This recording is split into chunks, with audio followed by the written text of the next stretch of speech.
Cette mendiante est prête à faire des sacrifices pour devenir riche rapidement. Suivez la scène jusqu'à la fin. Elle était là quand un homme riche s'approcha d'elle et lui jette une liasse de billets. Elle prend la liasse, la regarde et la rejette au monsieur. Le monsieur rajoute encore un petit peu et lui renvoie.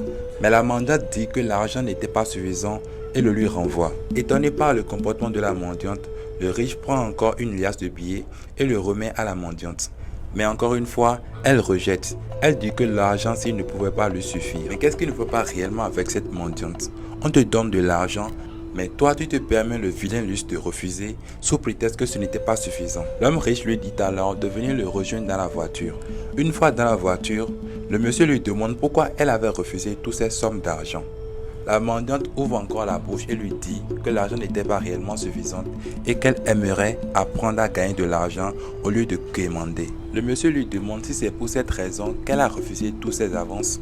Et la mendiante répondit que oui, qu'elle a beaucoup de bouches à nourrir, sa maman, son mari et ses enfants qui n'ont rien à manger et que tout ce qu'elle voulait à l'instant, c'est d'avoir le secret de l'argent et aussi commencer à dépenser de l'argent comme les riches. Le monsieur lui demande si elle était sûre de ce qu'elle disait.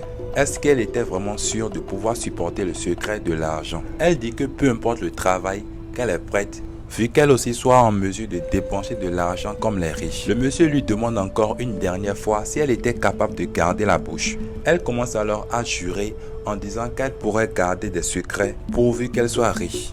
C'est alors là que le monsieur déboute sa chemise et montre à la mendiante ce qu'il avait sur le ventre. On voyait un sachet rempli d'eau très bizarre. Il dit alors à la mendiante que c'était sa fille qui était là et que si quelque chose venait à percer le sachet, il mourrait. C'était son sacrifice à lui pour avoir autant d'argent. En voyant tout cela, la mendiante change rapidement de mentalité, récupère l'argent que lui avait remis le riche et dit qu'elle n'est plus intéressée. Elle sort rapidement de la voiture pour aller se camper là où elle était. Selon vous, quelle leçon de vie peut-on tirer de cette histoire? Dites-le moi dans les commentaires, abonnez-vous et partagez.